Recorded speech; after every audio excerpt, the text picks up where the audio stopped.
May galis ba yung daliri mo? Akala mo siguro lahat ng taong lilitaw sa harap mo? Kalaban. Sir, hindi ako nagdala ng baril para i-display.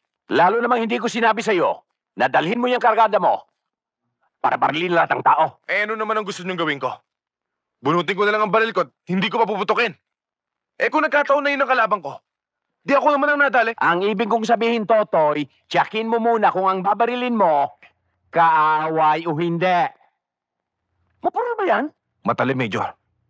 Kaya mas mabilis ang kamay ko kaysa sa mata. Tulad yan.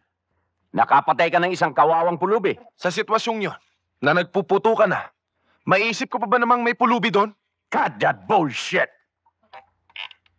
From now on, you are under preventive suspension.